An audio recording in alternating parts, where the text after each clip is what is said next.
Hey everybody, and welcome back to Bottomless Coffee with Jerome.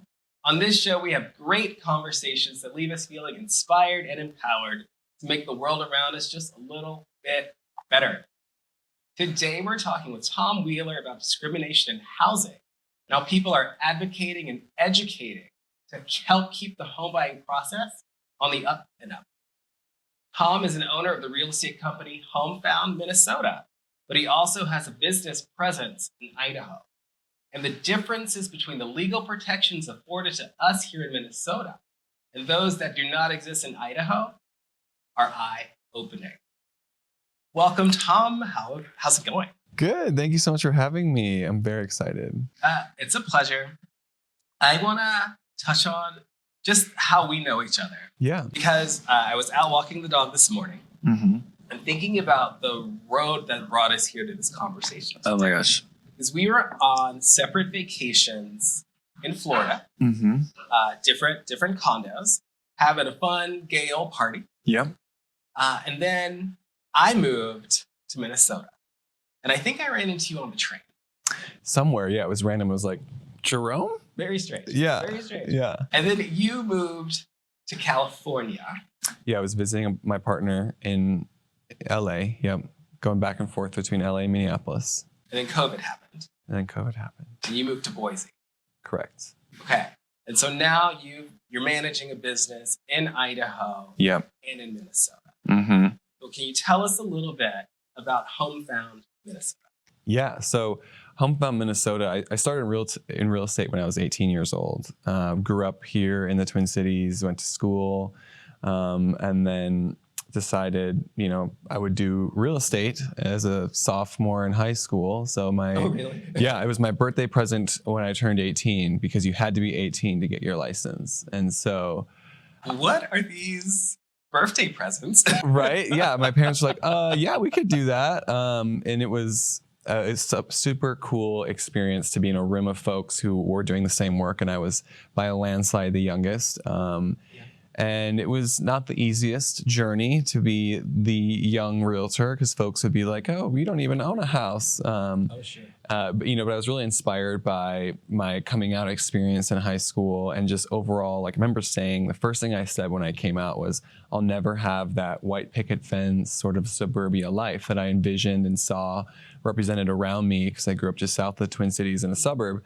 And that was sort of the seed that was planted to lead me to be in real estate and hopefully see myself one day represented in the suburban sort of American dream of owning a home. Okay, now hold on, because you were gay. Yep. And so you thought, well, because I'm gay, I'm not going to have like a house in the suburbs or what have you. Yeah. And now I believe you have a house in the suburbs. Yes, I very much, and that was my parents, my loving, supportive parents, which I think are so essential for folks, not having that is a big deal. So I was very blessed and privileged in that sense where my family was like, what do you mean? You can have all of those things. So it was more so just coming out and saying it and then having that thought of, I won't have the like white picket fence, like American ideal dream scenario. And so, yeah, now I definitely do. And I reflect on that as my inspiration for the growth of our business, HomeFound Minnesota here and HomeFound Boise in Idaho. And is part of your business ethos that you're trying to make sure people know, like other gay kids as they're coming up, that they can also have this little bit of the American dream? Yeah, I think it's very much, it feels that like, there's a realtor on every corner. I joke and say that there's as many realtors as there are coffee baristas. And so, the barriers to entry, we love our baristas, and yet there's many options, right? Just like the realtor choice. And so I think it's important to know what you stand for, know what you believe in, and be unapologetic about being out about that, whether it's whoever, if you're a cowboy boot wearing realtor, wear the cowboy boots and serve the folks that wear cowboy boots. Like I think it's important to know your audience and lead with the passion you have for them.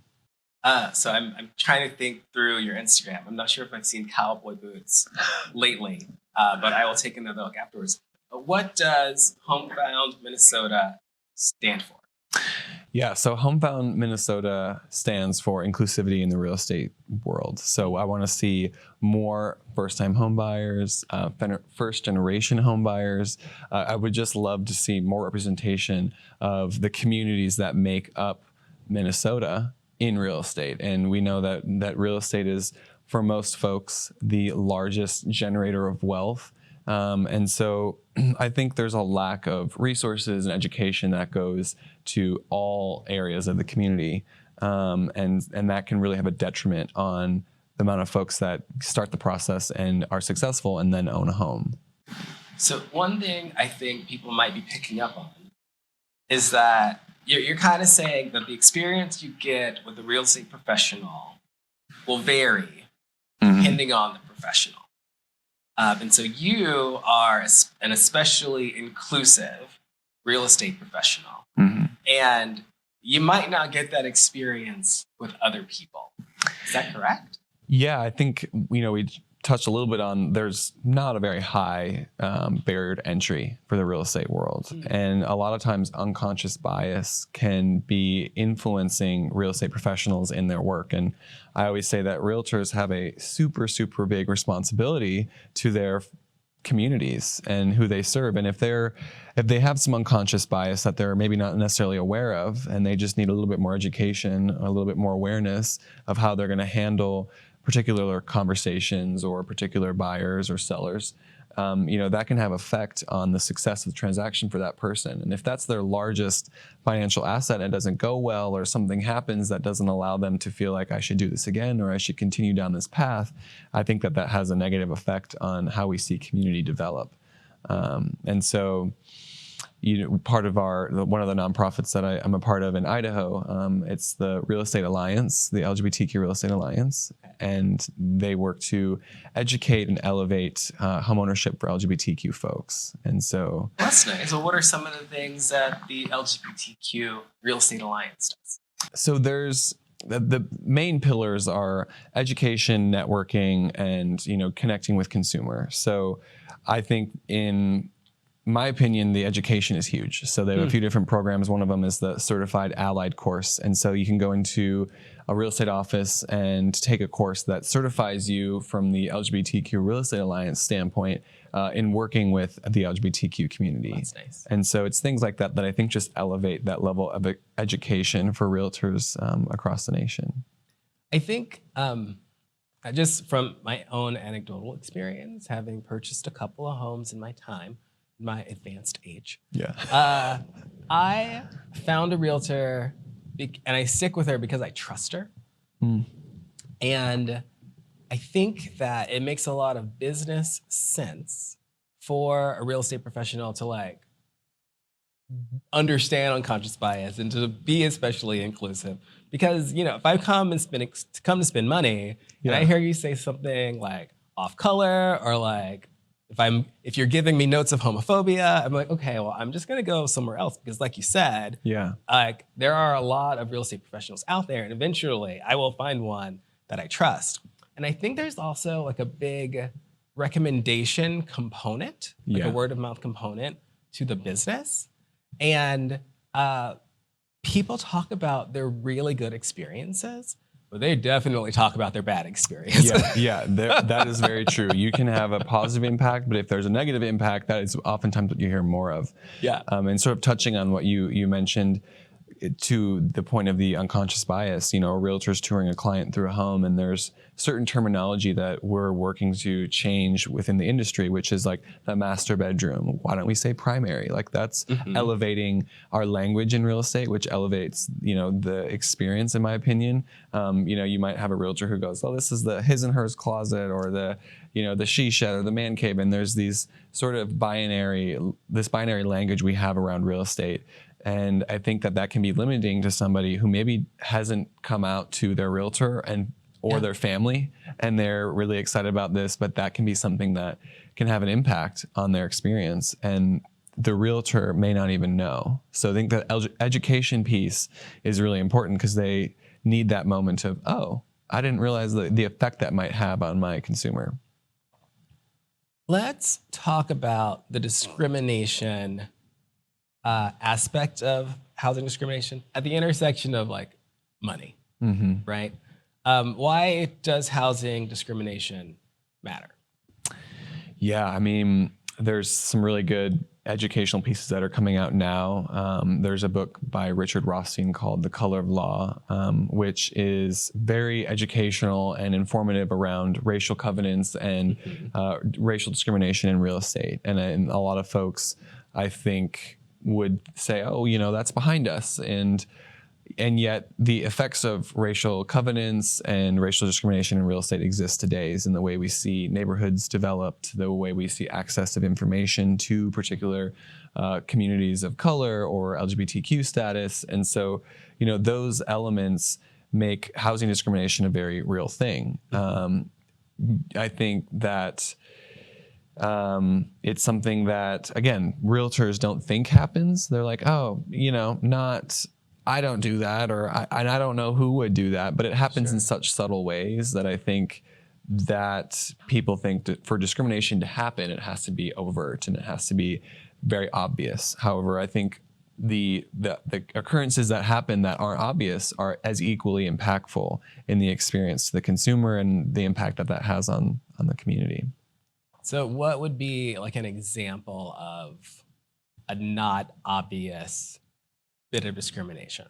Yeah, so there's ways that I think we've manipulated the way that we guide our clients through the real estate transaction in terms of the particular areas. And one of those things is, in the 60s, it was like, here's the white area, here's the black area, right? And we've come a long way since there. But now we have, school district is an area where like, oh, this is a great school district. This isn't as great of a school district. And there's ways that I think people utilize data on the quality of a school, or they can sort of direct their consumer in a geographical area. And do we really know what the origin of that is? And if we dug into that a little bit more deeper, are we showing our clients all the options? Or are we showing options that we have experience with? So like for me, if I live in my particular neighborhood and it's most of it is composed by folks that look like me and have the same socioeconomic status, am I just inclined to take my clients in that direction without awareness of here are the other options that are comparable? So, oh, that's interesting. I wonder if I wonder if I've experienced that at all. Right? Yeah. There are like several gay families on my street. Yeah. And so, I can't imagine that my realtor was like going door to door and like checking or what have you. Right, But maybe, I don't know, maybe it comes back to that word of mouth. Maybe there's conversation where groups are like, okay, this is a very gay friendly area. Yeah. Or this is a very, maybe the code word is like progressive area or conservative area or something to that effect. I think that happens. I think, you're talking to the point of like, oh, I worked with this person and I live in this area and I love it. So I think that there's an element of that. And so I think as long as the consumer is being heard, right? Like I think sometimes you go to a realtor and you're like, here's what I'm looking for. And it can be, the realtor can sometimes take the reins like, oh, let me show you, this is where, where you should be and what you want. And so just, oh, that's true. Because sometimes they're like, you don't want to live here. This isn't the place. Right. Oh no, yeah. You would rather live here. And it's like, if we address unconscious bias, that may not be the case. And that can have an impact on where that person moves and the composition of that neighborhood and all the things. So I think, it's, again, not that overt discrimination is occurring, but it's, if we're not continuously checking our unconscious bias through higher education and networking and doing the different things with all the different groups within the real estate world, I think that stuff can kind of go unchecked. No, I want to zero in on a phrase you said, in all of the things. Yeah. And I think that's where the money is. When you say all of the things to me, I'm hearing the generational wealth that some people inherit when realtors in the past steered them to areas that we're going to appreciate and value. That people who looked like me and lived in Minneapolis will not have the opportunity to receive. Yeah. And the monetary value is very, very large. Like Yeah. for the benefit of people who have not done the math and don't like math. Right. If you bought a house and it was like $100,000, who knows when, Yeah. and it's appreciating, let's say by $5,000 every year Yeah.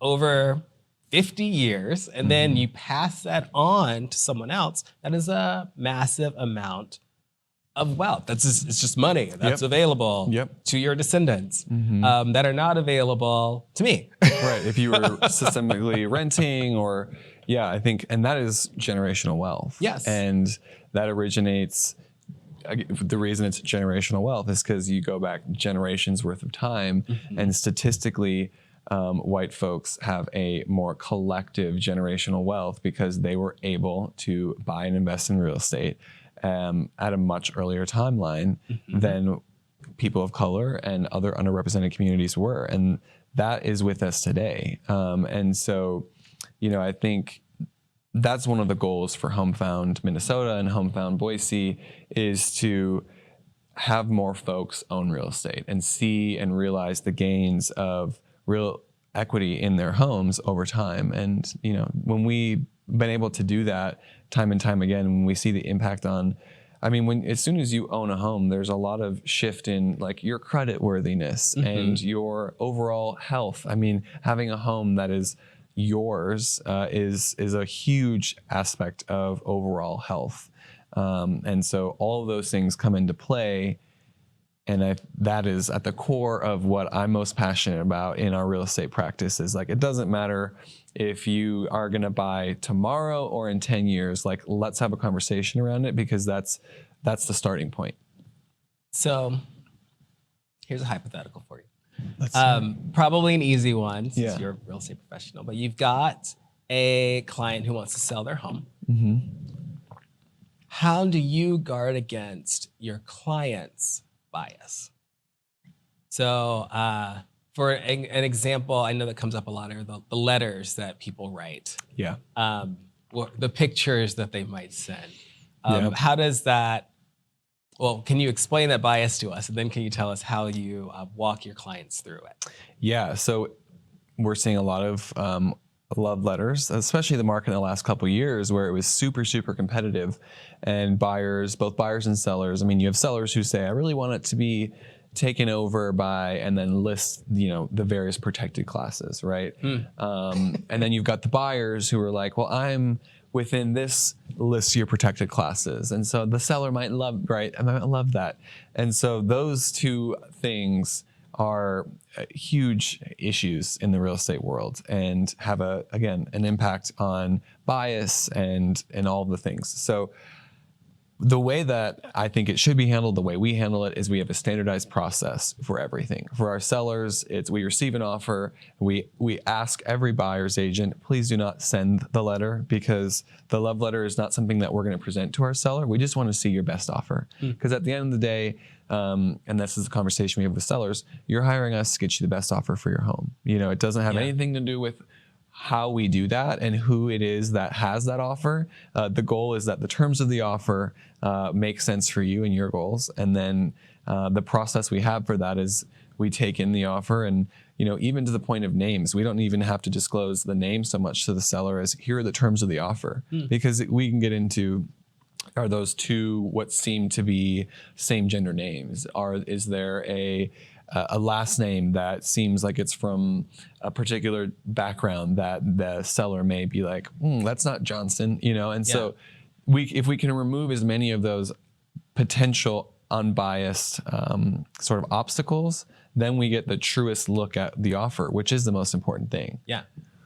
Really, when you think about it, it's like, why is there all this extra stuff around like the information that's presented to the seller? It's like, it should literally just be about the money. Right.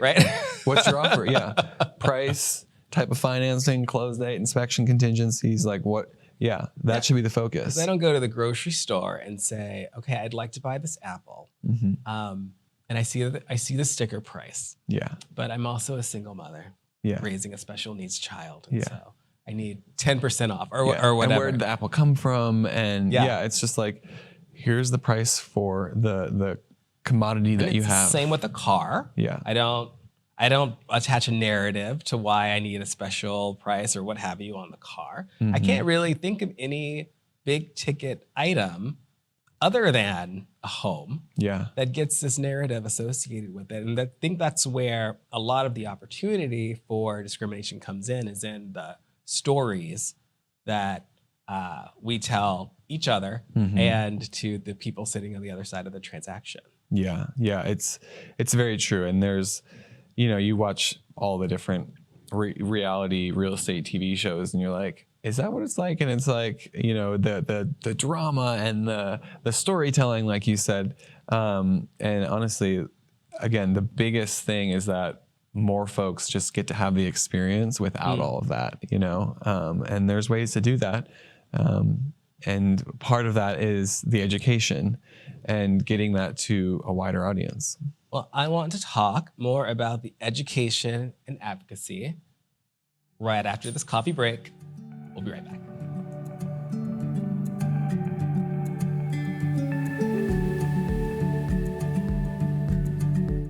I am a mother of 3. I'm from Puerto Rico, but been in the Midwest since 1994.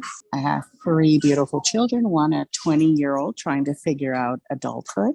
Then I have a 14-and-a-half-year-old in Northeast Middle School. And my little one got drilled how important it is to keep everybody safe.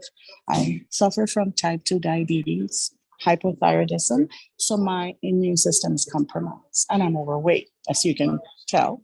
So my little daughter started telling me, Mommy, please get the vaccination. I don't want you to die. You need to go to my graduation. You need to do this. And I told her, I'm going to do this for my kids. I really, at that point, to be honest with you, I was like, but I thought to myself, okay, I need to do this because all the reports and all the symptoms people are dying from, I don't want to be there. So when I got my vaccine, I was a little hesitant, but I noticed the next 3, I didn't get sick at all, no symptoms like other people have experienced. My husband said, well, I don't see any horns or any tails coming up. I guess it's safe for me to have the vaccination. She even told me one day, Mom, you realize we're part of history? And it's like, oh yeah. He says, who knows? My name might be one of those history books. I'm like, oh my God, where do you come from?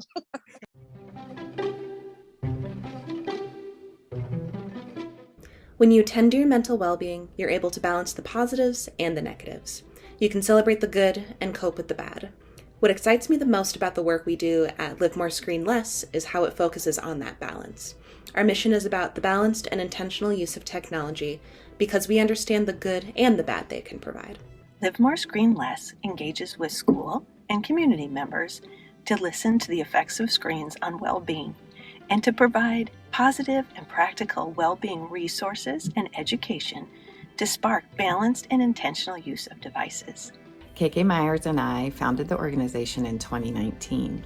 In 2021, a digital well-being law was passed to provide digital well-being awareness and education for all Minnesotans. The Minnesota Thrives community has contributed to our growth through contacts we've made through the webinars we've conducted as well as the webinars we've attended. And the Minnesota Thrives community has been a great tool for us to become more aware of all the incredible agencies and entities who are supporting mental well-being throughout the state. Through Live More Screen Less's education, youth voice-centered initiatives, workshops, newsletters, and trainings, we are reaching Minnesotans of all ages to ensure we all have the tools and support to thrive in a digital age.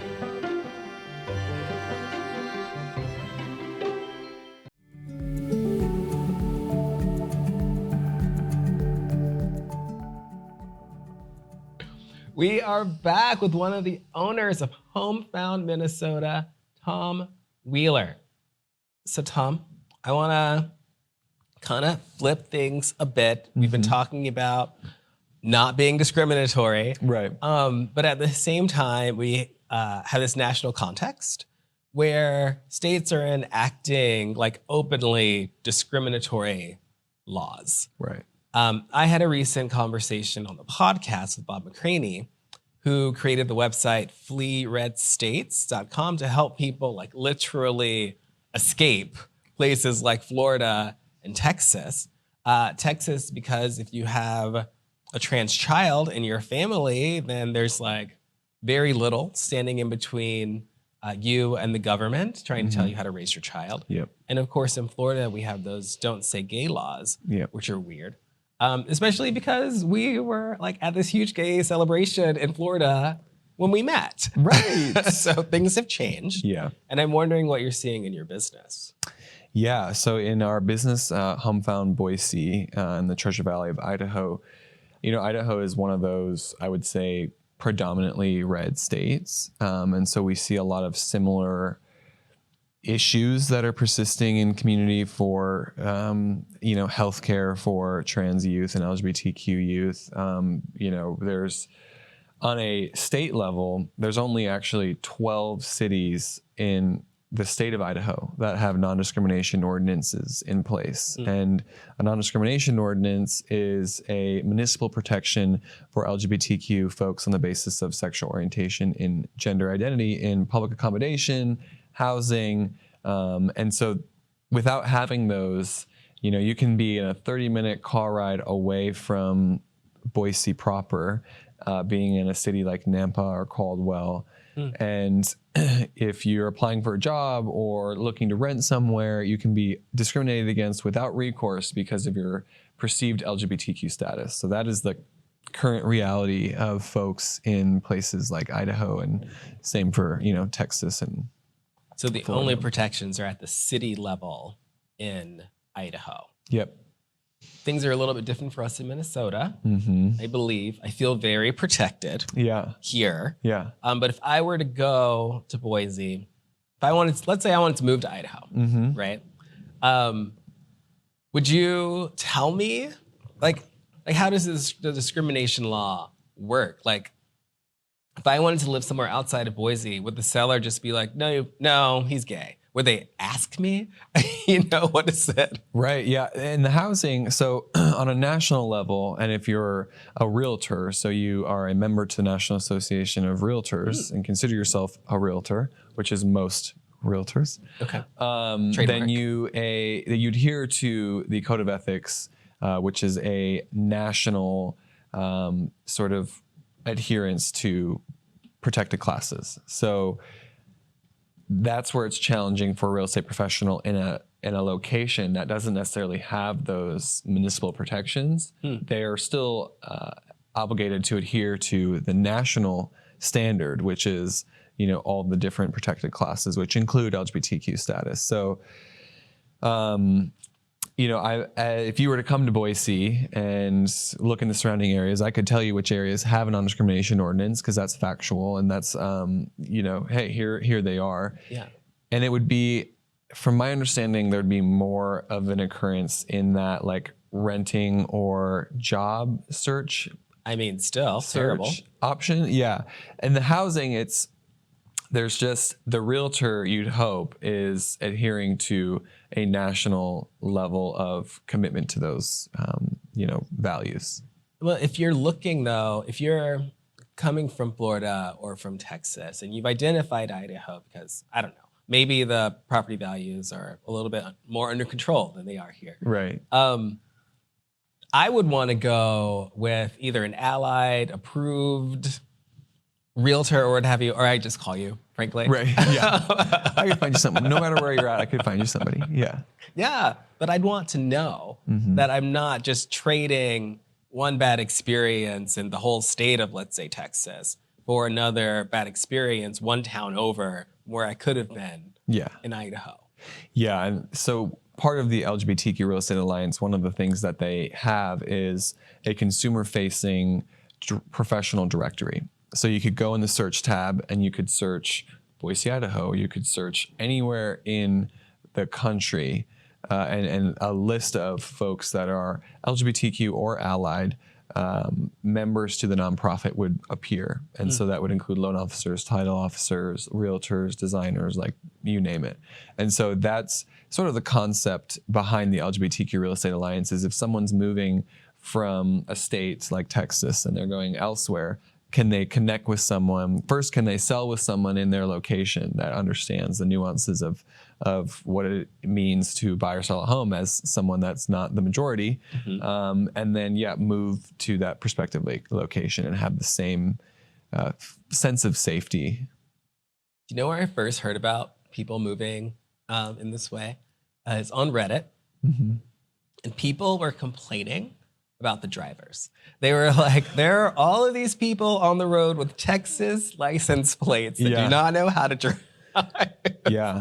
And so I dug a little bit deeper into it and I was like, oh, I guess if the government was threatening my bodily autonomy, if, I didn't get, if they were trying to come between the conversation between me and my child and their doctor about the appropriate steps to take, I'd probably move too. And I guess I'd bring my bad driving habits with me.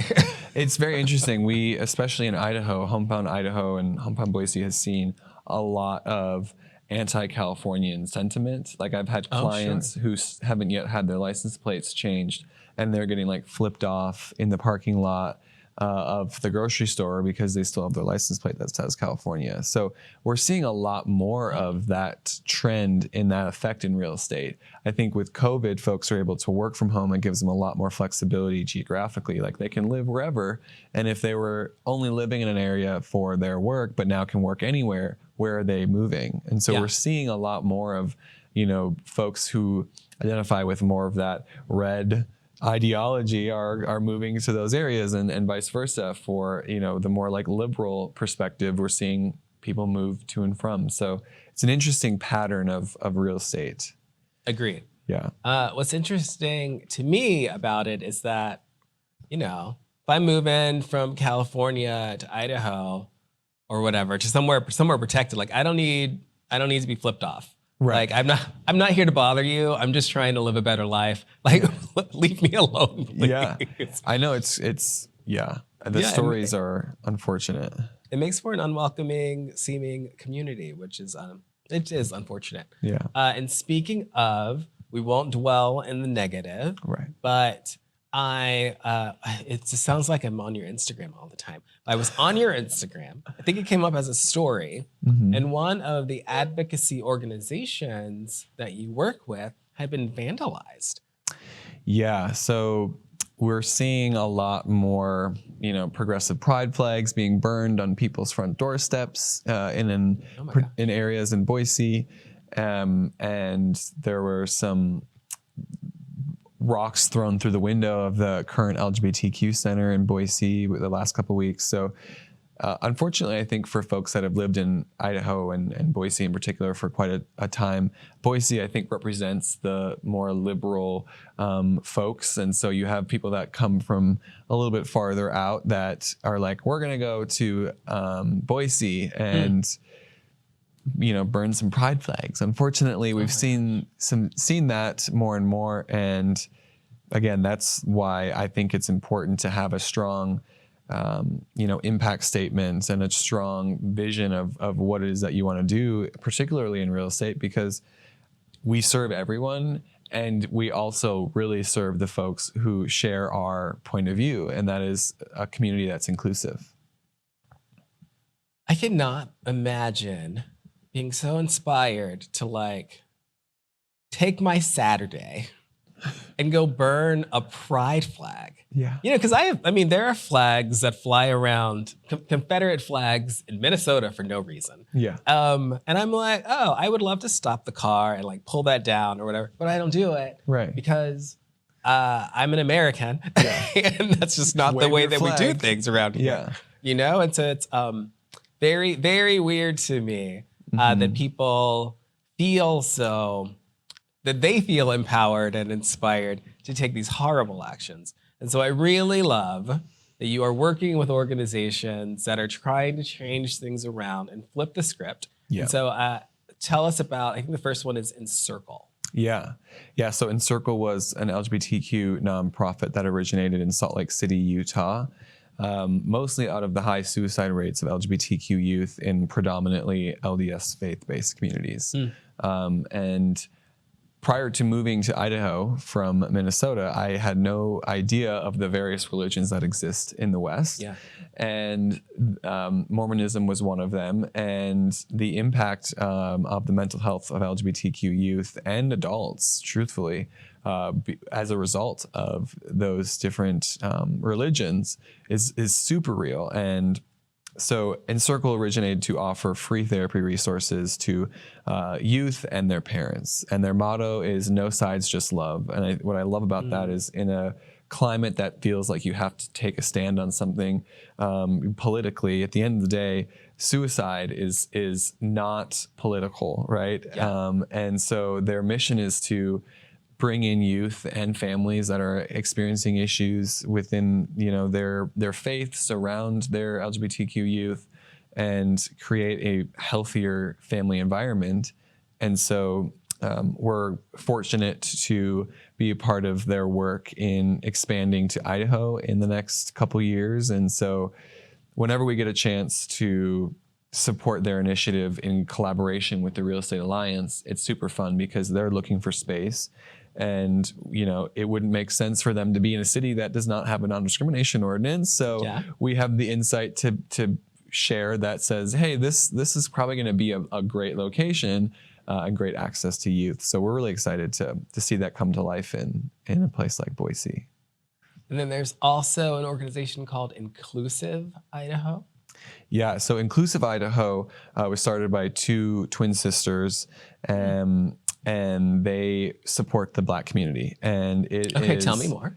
They are amazing. We had Black History Month flags put up downtown Boise a couple years ago, and it was like the first time that Boise has had flags like this. And it was the work of Inclusive Idaho and the various different, campaigns they're doing to spark change and have conversation around racism.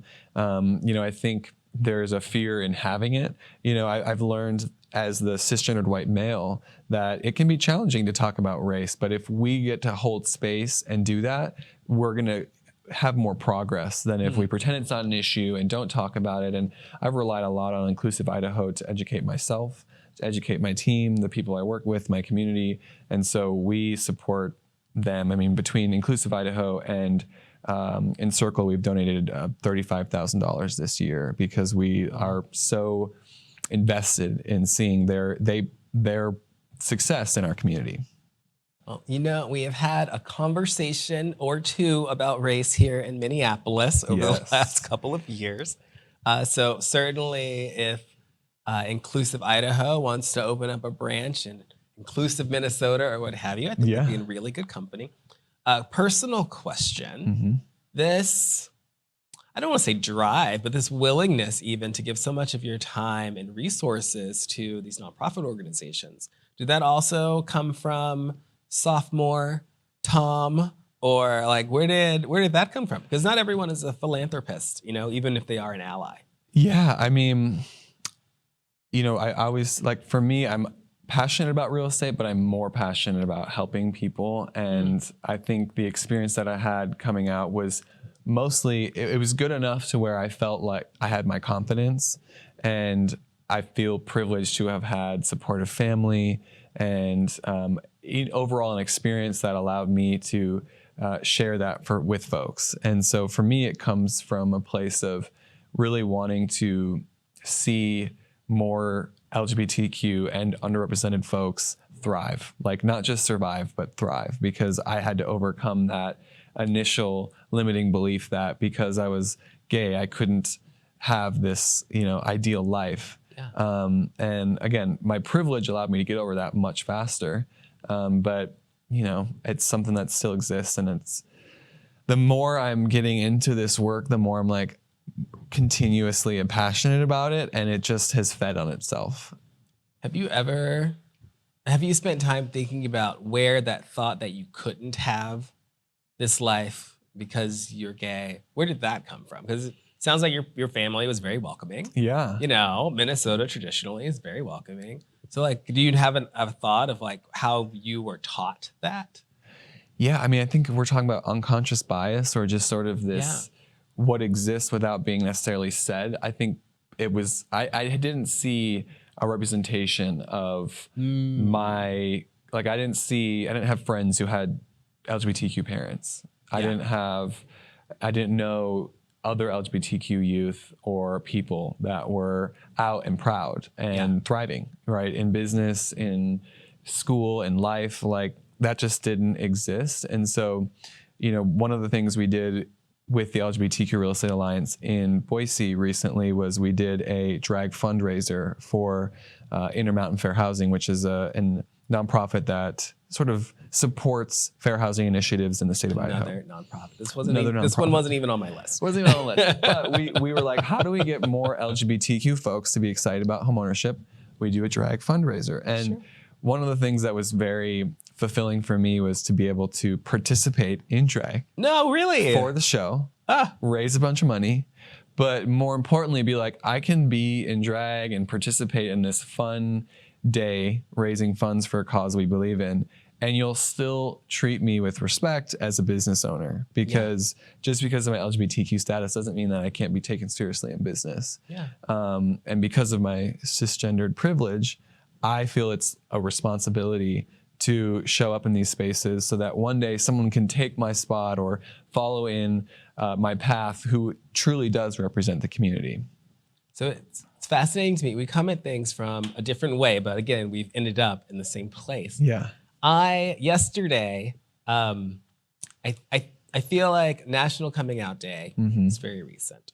And I was planting tulips in the garden. Again, I'm just as suburban, I think, as you are at this point. And I was like, well, why do we still have National Coming Out Day? Because I'm older than you are. And I was like I came out with relatively little drama or fanfare. Someone in my high school was like, "You're gay." And I was like, "Oh, okay." It was a performing arts high school. So I was like, "Oh, that means I hang out with all the other gay kids, I guess." And there was evidence to confirm that accusation. But there was no shame attached to it. There was no thought that because I'm gay, I can't do X, Y, or Z. And I have never thought about that being something I carry with me. It's just like a product of my existence, And I would want that for every person in our community. You shouldn't have to come out. There should be no shame. There should be no thought that you can't have whatever because of who you love now or who you're gonna love in the future. And it's just strange for me. Yeah, and I think that goes to in the real estate transaction. If you're coming out every time you meet the inspector or the title company, like that's a lot of emotional weight. So creating a space where you can have the real estate experience without having to feel the pressure of justifying anything or coming out or not coming out. There's just a place and professionals that will take you through the process and understand what it's like. Now, you were also involved in educating other realtors. Now, is that through the LGBTQ Real Estate Alliance or is that through another program? That is through the LGBTQ Real Estate Alliance. We've partnered with our real estate association in Boise and help rewrite some of the fair housing course and some of the education pieces, because every realtor is required to take a certain amount of continuing education courses every year to renew their license, keep it current. How out of date was the course? The course is pretty out of date. I mean, again, we talk about Richard Rothstein's Color of Law, and it's like, from a real estate perspective, a testing perspective, you go in and you're like, what is redlining? A, B, or C? What is block busting? A, B, and C. And these are terms that realtors should know that were factors that contributed to the discrimination of folks in real estate. And so, yeah, you can get the definition right, but how does that work in today's world? Like, how do we apply that? How does that have its effect in today's market? And how do we overcome that? It's greater than a multiple choice question. So educating folks, elevating the experience they have in that course and making it real to their community is something we're trying to do so that people can take it more seriously than like, I'm going to take this test to keep my license. So, and then we'll go to break in a second, but I wonder, has there been any opposition to the change in the courses? Like, again, we were speaking of Florida and the Don't Say Gay law or what have you. Are you finding that updating these courses is causing people to raise some objections, or? Yeah, it's been challenging. I mean, Oh no, I was hoping for the other answer. I know. I mean, most folks are like, hey, this is amazing. Keller Williams is the brokerage that I'm with in Boise, and they're doing a whole bunch of, I mean, there's a class you can take now on unconscious bias in real estate, the color of real estate. There's all these courses that I'm sort of leading the initiatives in my office to put those classes on for folks. Overwhelmingly, it's a positive, but there always are a couple of folks who are in the office who are upset about it or are uncomfortable by it. And then on a state level with the Idaho Association of Realtors, trying to have conversation about creating a partnership with the LGBTQ Real Estate Alliance has been challenging. It hasn't been like a resounding yes, let's do it. Yeah. So overall, it's positive, but there's still some folks who aren't yet comfortable with the change. Do you ever talk to those people, or is the feedback more through like a system? It's more so like if I set up a meeting to go to a particular office in town and present my material for the LGBTQ Real Estate Alliance to get the word out, or there might be the broker who's organizing it say, I got a couple of people who emailed me and said that they're upset or something. I was wondering about whether, I have a lot of conversations. Yeah. I talk to a lot of people. Right. And I think that it triggers people when they have to think that maybe they took an action in their past that caused someone else pain. Mm-hmm. And so they don't even want to hear about it. Yeah. Like, please don't let me sit and think through things that happened. But to any of those people that are out there, I personally think get the education, but don't feel that you need to like go out and necessarily apologize. And this is coming from the fact that I got a Facebook message recently from this woman I don't know in my mind. Yeah. She was like, Jerome, we went to school together at Georgia Tech. You're bringing love and light to the world, and I feel like I was horrible to you 20 years ago. And I just sincerely apologize. And I'm like, ma'am, I am so happy you have grown. Yeah. Like, 20 years later. I don't want to be reminded of whatever it is that you did. I don't remember. I think I like it that way. Yeah. You do your part, and I will continue to do mine. Yeah.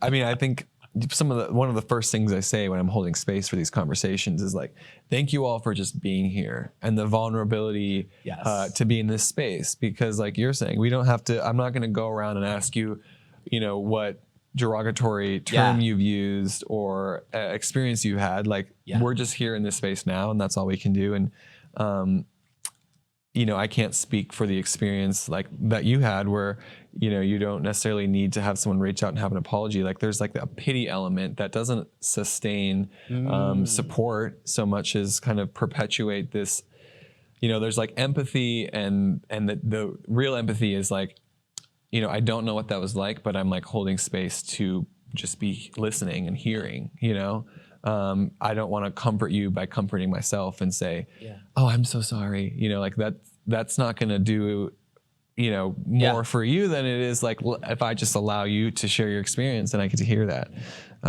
So those are things we get to facilitate in these educations. And sometimes that's the education. Like if they don't take the material away, but they're in a space and they're like, they leave and they're like, wow, I feel like, grew a little bit. I grew a little bit. I had some uncomfortable conversations, and I'm going to be more equipped and more aware going into my work or my community. Yay. I'm glad I mentioned that story of that woman. It probably happens quite a bit, unfortunately. Well, I don't know. If everyone who owes me an apology sent me a message like that, blowing up all the time. We need to go to break, but we will be right back with Tom Wheeler of HomeFound Minnesota.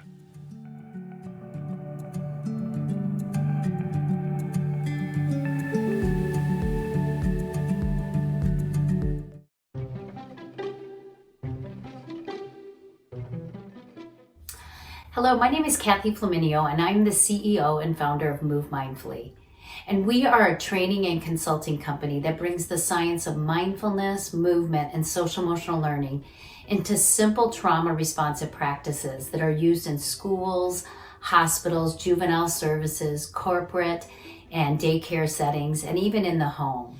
When we think about what is mental well-being, I think we have a clear understanding after living through a global pandemic with heightened uncertainty and not feeling safe.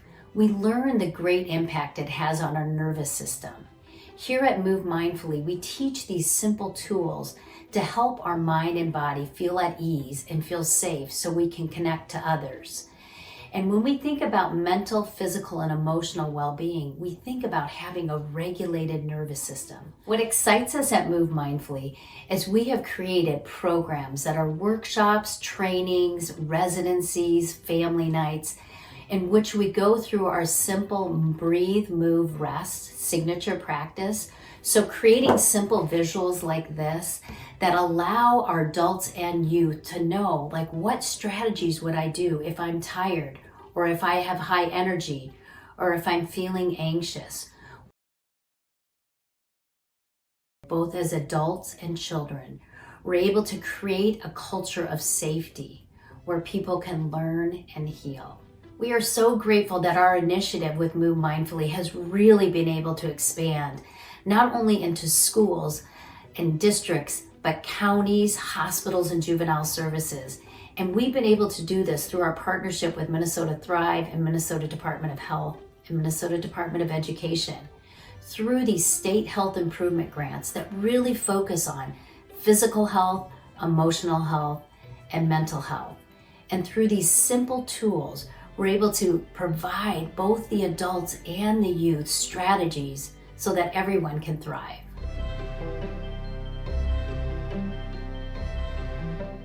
So one of the things we were just kind of up in the air about getting it. Also, I have a immunocompromised daughter. And so we just kind of worried about with all her other medications going and all the other things that she was taking, how the vaccine will interact with her. She's also nonverbal, so she couldn't tell us exactly if she felt anything, if the vaccines would help or not help. So we were kind of up in the air about getting the vaccine for her and then for us also. So she did get COVID and she was really, really sick.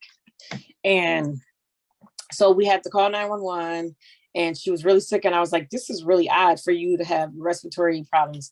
And I was doing nevs like every hour. And I was like, it's not getting better. So then I called 911 and they came to the house. And then I was like, and then we went in and they was like, oh, she has COVID. I was like, oh, that's the problem.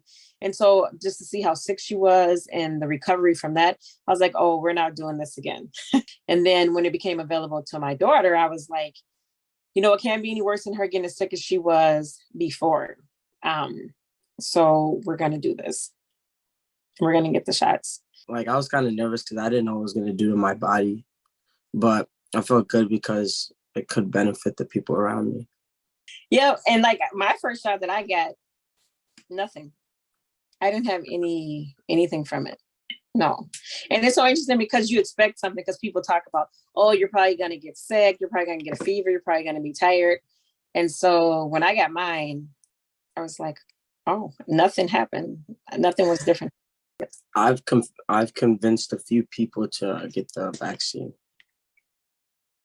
Have you? Yeah. At first, when I had gotten the vaccine, because it was like the week that it came out, like a week after it came out, I had gotten it, and a lot of people weren't getting it. So I had gotten it, and then a lot of people were asking me like how I felt after I got it, and I was like, oh yeah, well, it's normal now. I feel good, and I got the vaccine, like, that prevents you from COVID. So and they're like, do you think I should try it? And I was like, yeah, you should definitely get it. And then they went and got it.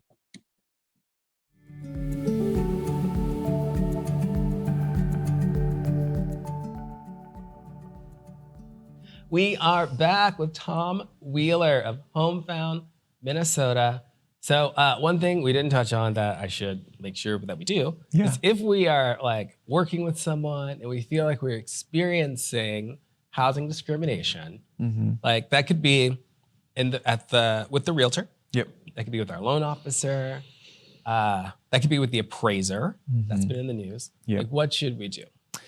Great question. I think if it's with the realtor, I would suggest your local real estate association, the broker of the office. So every realtor has a broker, or any nonprofits that exist within the community that you might be able to just get some resources and point of view from. I know for sure if you went to the Real Estate Alliance directory and found a realtor or a loan officer or whomever and wanted maybe even a second opinion, because I think having someone who's can kind of hear what's going on and give you some feedback on that is good. But I think the state association, the local association for your real estate board, the broker of the agent you're working with, or any local nonprofits that support fair housing initiatives would be a good starting point. Can I give you an alternative answer or an additional answer? Yes, please.